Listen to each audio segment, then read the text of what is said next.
Essas imagens você conhece, porque elas já entraram para a história. Daqui a alguns anos, as futuras gerações irão assistir a essas cenas e talvez se perguntem como chegamos até aqui. Nós vencemos, o bem vence o mal!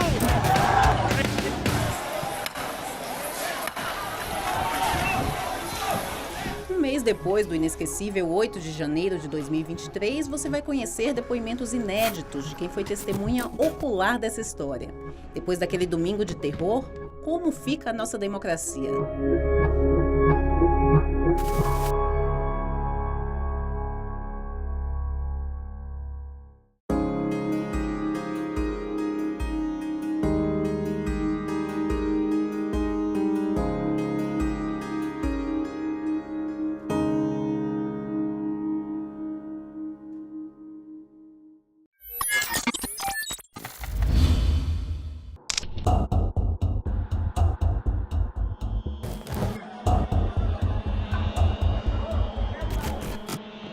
O bolsonarismo do 8 de janeiro de 2023 não é o bolsonarismo de 2018. A guerra cultural deixou de ser produção de narrativas para obtenção de ganho político imediato. Por um pequeno número de horas, simbolicamente o golpe triunfou, porque a sede dos três poderes esteve ocupada e foi destruída.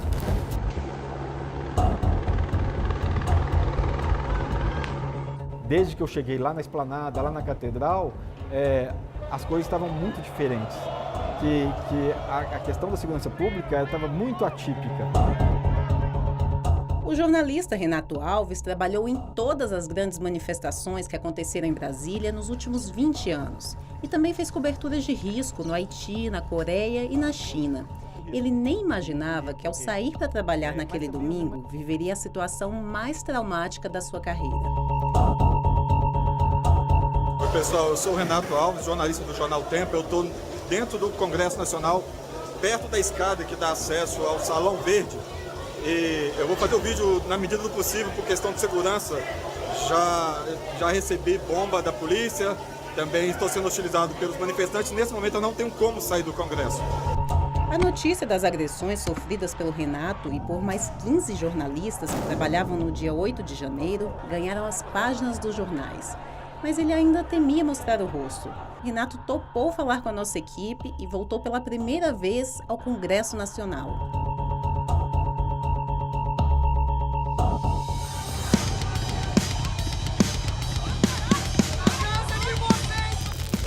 Quando eu entrei para cá, eu comecei a ver situações piores.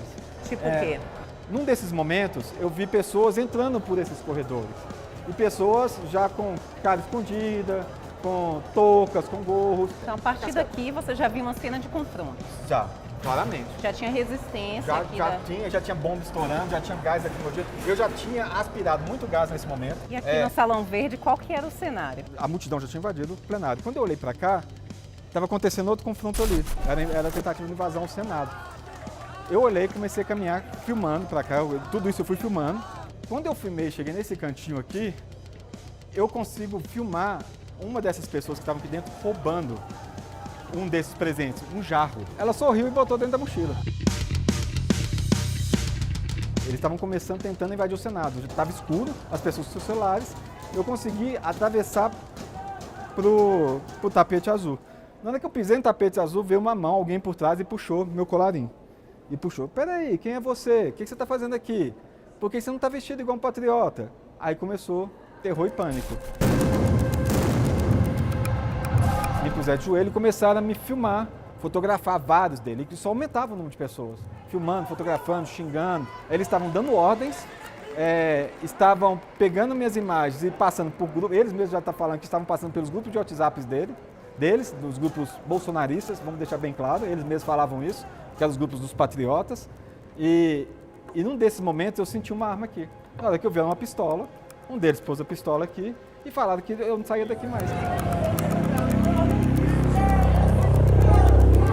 Se esse golpe de Estado vinga, o Renato não tinha saído daqui.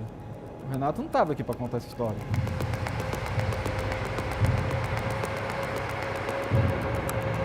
Quando começou o movimento de desocupação do Congresso, Renato conseguiu sair e pedir ajuda a um grupo de policiais que estavam próximos ao Palácio do Itamaraty. Tinha uns 4, 5 policiais homens, 2, 3 policiais mulheres, e falei, gente, por favor, me tirem daqui, é questão de vida ou morte, as pessoas vão me matar aqui.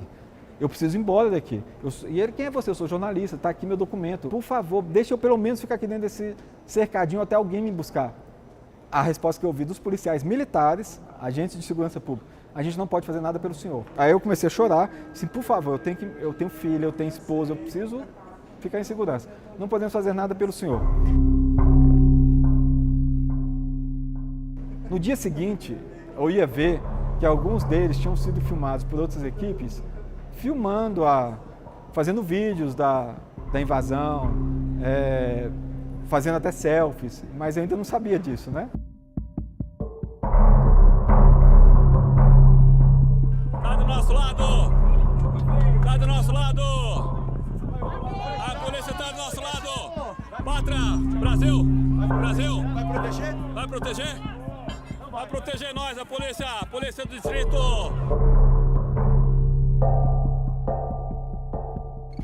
Uma pesquisa do Fórum Brasileiro de Segurança Pública confirmou com números o que Renato viu com os próprios olhos. 40% dos policiais entrevistados nessa pesquisa, eles estavam de acordo com as pautas dos extremistas do dia 8 de janeiro desse ano. E, no nosso ponto de vista, esse número é extremamente preocupante e significativo. Alguém pode sabotar, descumprir uma ordem, deixar de cumprir a lei porque não gosta do governo? Não, ninguém pode fazer isso, nem servidores civis, nem servidores militares, porque todos nós, servidores públicos, em última análise, servimos à população. Pediu para entrar, eu fui e acompanhei ele até a porta, ele falou, deixa eu só me identificar e mostrar que a gente está com vocês, a gente está do lado do povo, acabou. Muita coisa aconteceu naquele dia, por exemplo, de manhã, no domingo, do dia 8, todo mundo achava que cada um iria cumprir as suas responsabilidades. Não tinha ninguém aqui na praça, né? A polícia do GDF não veio, não apareceu, não tinha ninguém. Então aquele povo ficou livre para escolher para onde queria ir. Tomamos o STF, tomamos o Congresso, o Palácio do Planalto, tomamos, é os brasileiros. E fizeram aquele ato de terrorismo, vamos dizer assim, de vandalismo que praticaram. Aquilo foi uma síntese à democracia, uma provocação aos três poderes, uma data que eu gostaria muito de esquecer, mas que lembro todo dia. 48% votaram no candidato, mas 90% reprovaram as manifestações de 8 de janeiro. Ou seja, há uma porção significativa do bolsonarismo, um pensamento conservador que se aliou ao pensamento fascista. Do outro lado, a gente tem aquilo que a gente poderia chamar assim de um funcionamento delirante. Isso não significa que são todos individualmente psicóticos, mas que se montaram em torno de rezas à volta de um pneu, segurando o caminhão da história com as mãos, mandando mensagens para outros planetas pedindo ajuda. Essa população, esse grupo, eu acho que está diante de reações que a gente tem quando uma seita messiânica, que, por exemplo, espera escatologicamente o final do mundo e o mundo não acaba. Me considero um cidadão que teve um processo de ressurreição na política brasileira, porque tentaram me enterrar vivo e eu estou aqui. A partir das 20 horas, quando o Lula foi declarado oficialmente, convocou-se a parada das estradas pelos caminhoneiros. A partir desse momento, o que se verificou nos grupos bolsonaristas foi uma radicalização crescente. A guerra cultural se transformou numa forma de vida, quase numa religião. Em meio ao caos, torcidas organizadas de times de futebol foram às rodovias e avenidas para ajudar no desbloqueio. Todos os bloqueios que tiver, nós vamos tirar. Em São Paulo, foi a Democracia Corintiana quem liberou a Marginal Tietê.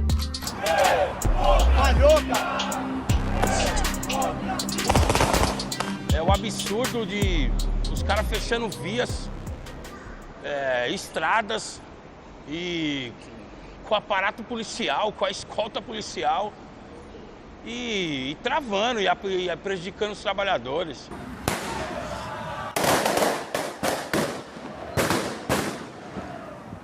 Não ficamos com medo, nem dos bolsonaristas, nem de repressão policial.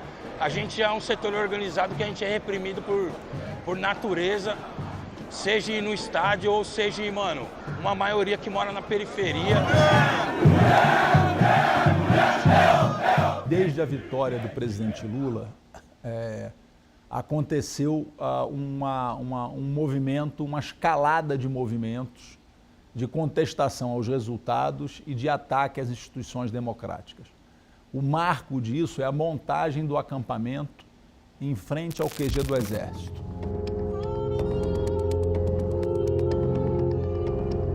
(2 de janeiro de 2023, 64º dia, em frente ao Comando Militar do Sudeste, em São Paulo.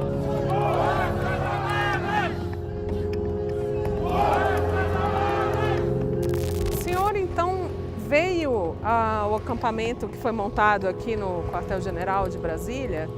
Veio várias vezes, como é que foi? Vim como uma pessoa que vinha aqui ativamente participar desse momento, que para mim é um momento histórico. Pessoas que pacificamente buscavam, acima de tudo, a cobrança do código-fonte, ou seja, um resultado efetivo, uma auditoria efetiva no resultado da eleição.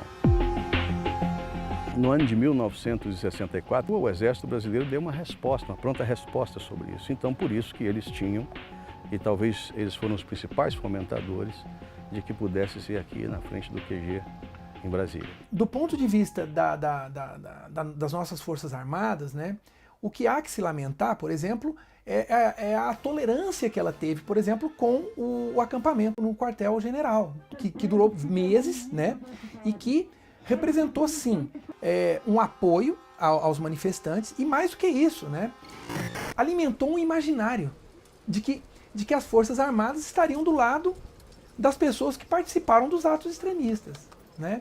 Enquanto que provavelmente se nós tivéssemos cortado esse mal pela raiz, talvez o desfecho tivesse sido outro. Um ecossistema deliberado de desinformação, cujo acúmulo produz a dissonância cognitiva coletiva. Porque quando a dissonância cognitiva se torna muito grande, ela produz um incômodo psicológico, uma realidade paranoica, mas extremamente coerente. E é essa coerência típica da paranoia que leva pessoas às ruas para pedir para o Exército impor ditadura militar.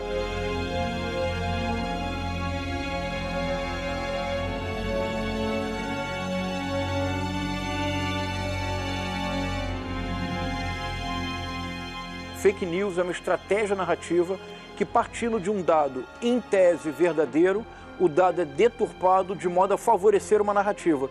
Que narrativa é essa? O encadeamento de fake news, esse encadeamento produz teorias conspiratórias as mais delirantes. Prisão em flagrante do ministro Alexandre de Moraes.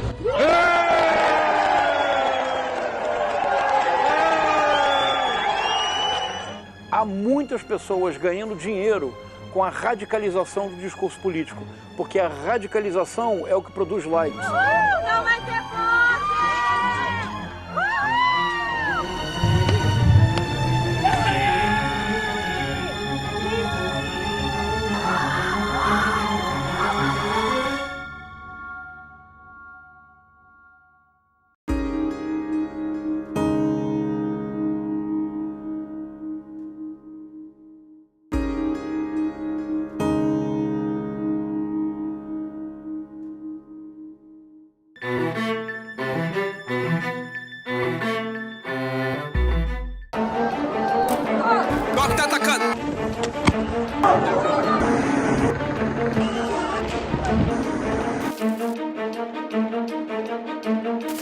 Nós vivemos ontem o Capitólio brasileiro, com uma diferença, duas.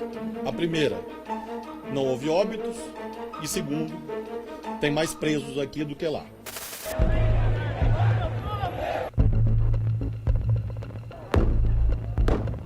No dia 8 de janeiro o senhor foi acionado, então. Exatamente. Dia 8 de janeiro, à noite, um colega parceiro do escritório de outro estado entrou em contato conosco, pedindo um auxílio a um cliente que havia sido preso. Esse cliente seu, ele estava dentro do Congresso, ou do STF, do Planalto? Ele estava dentro do Congresso Nacional, infelizmente. Nós tivemos 7 clientes, dentre eles 4 foram soltos com medidas alternativas, uso de tornozeleira eletrônica, e 3 ficaram presos.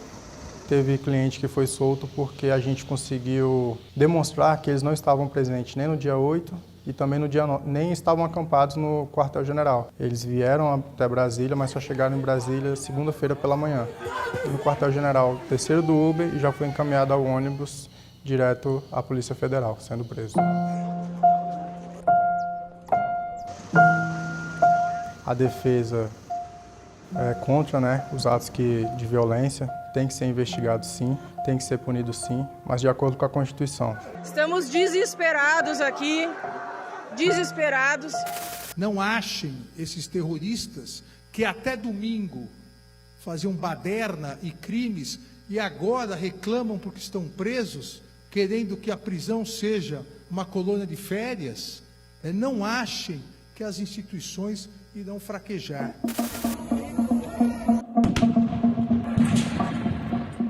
Todo mundo conhece alguém que brigou com os amigos e familiares depois das eleições. Mas quem estava nos movimentos acampados nos quartéis estava disposto a arriscar ainda mais.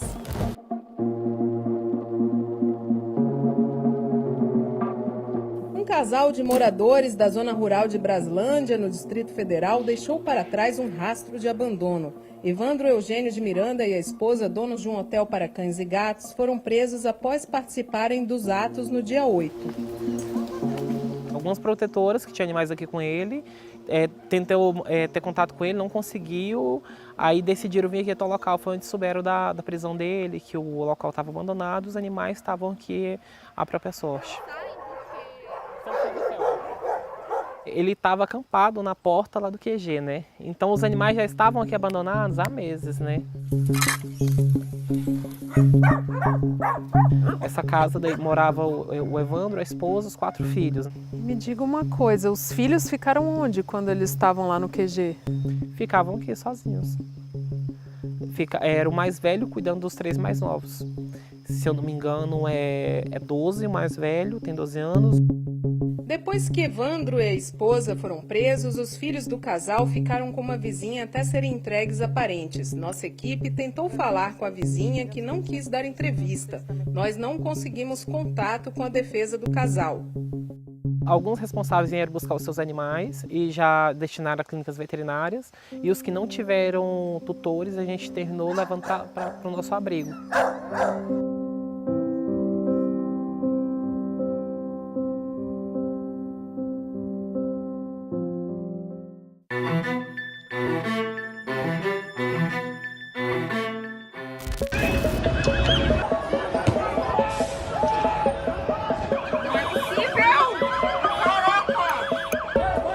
Por volta de 7h30 da noite de 12 de dezembro, quando o Guilherme enviou esse áudio para um grupo de amigos. Galera, urgente.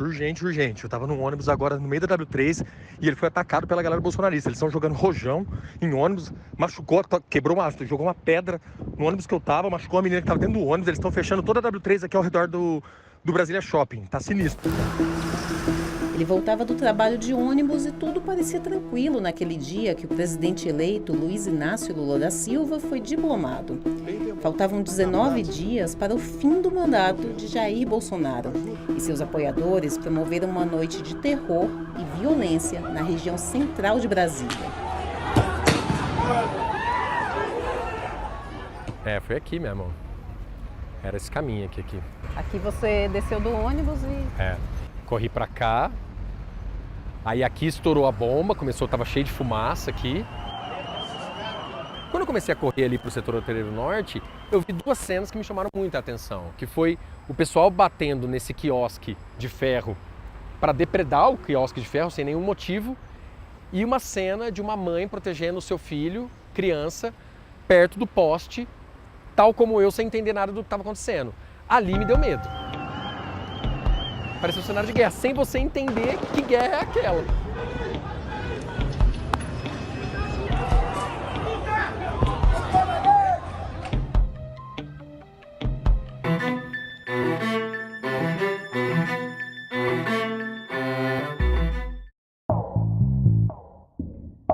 À medida que o mandato do então presidente Jair Bolsonaro ia chegando ao fim, os soldados daquela guerra particular aumentavam o grau de violência e testavam o limite das autoridades.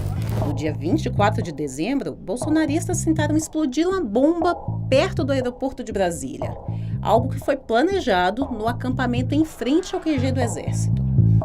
Eu sempre insisti que esses acampamentos eram inéditos, inusitados, exóticos e perigosos. Infelizmente, os fatos do dia 8 mostram que esse acampamento acabou funcionando como uma espécie de hub, em que esses extremistas se encontravam, planejavam e executavam ações. No dia 30, a tensão começa a diminuir. Bolsonaro embarca para Miami e a posse do novo presidente acontece no clima de festa. Só que as redes sociais e os serviços de inteligência anunciavam que a tranquilidade não duraria muito. É importante registrar que na sexta-feira, dia 6, portanto 2 dias antes dos eventos do dia 8, às 17 horas, a Subsecretaria de Inteligência da própria Secretaria de Segurança encaminhou ao gabinete do secretário um informe de inteligência onde estava explícito o risco de manifestações agressivas, inclusive com a invasão do Congresso Nacional, da sede dos poderes.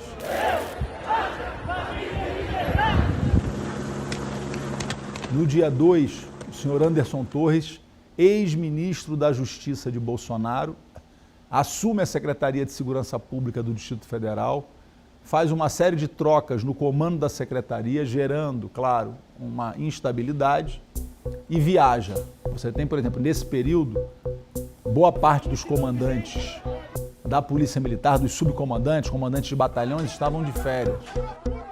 Coincidência? Não me parece, né?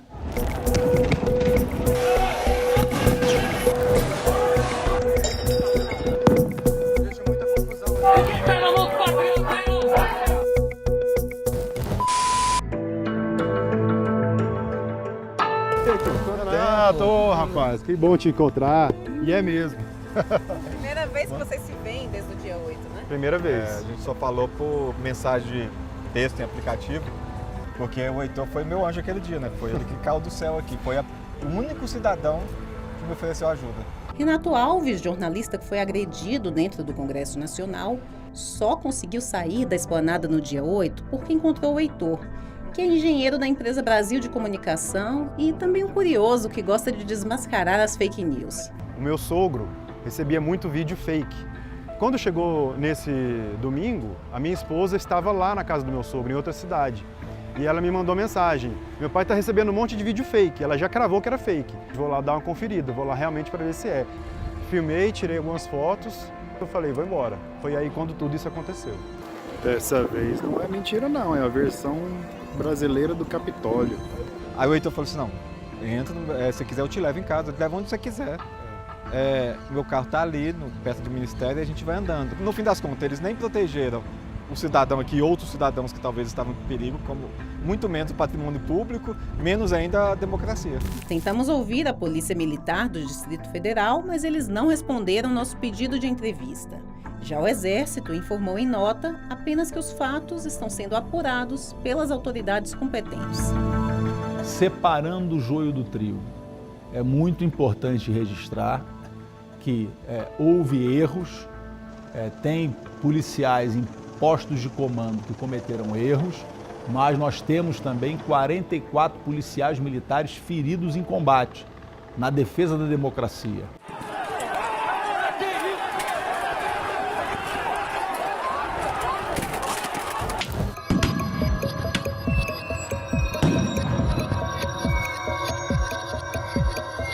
essas pessoas, além de terroristas, eles estão roubando dinheiro público do povo brasileiro, porque nós já gastamos quase 40 milhões de reais recuperando danos, fazendo ações de policiamento em face desse terrorismo.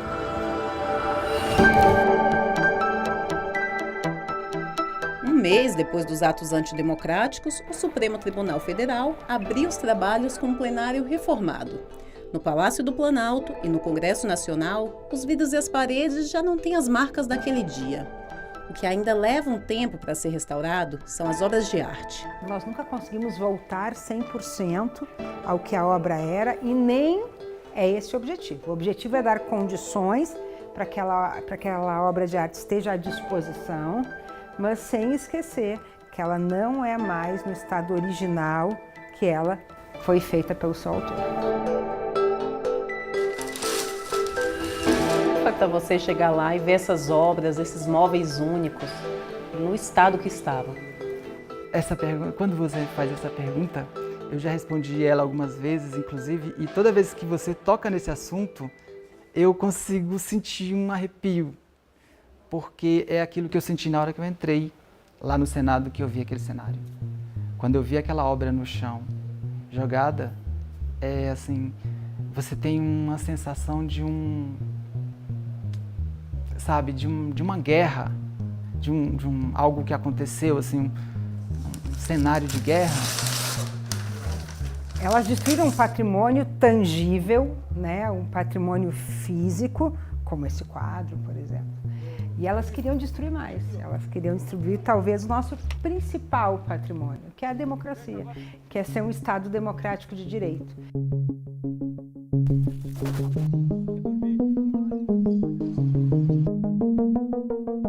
Eu posso garantir isto, que certamente a cada semana, a cada mês, nos próximos meses, ao longo de 2023, a lei vai ser aplicada.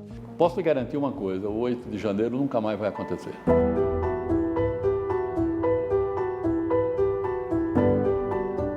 Nós queremos superar o dia 8 de janeiro e não esquecê-lo, né? Porque ele deixa uma lição daquilo que a gente sofreu. Isso passou a fazer parte da nossa história.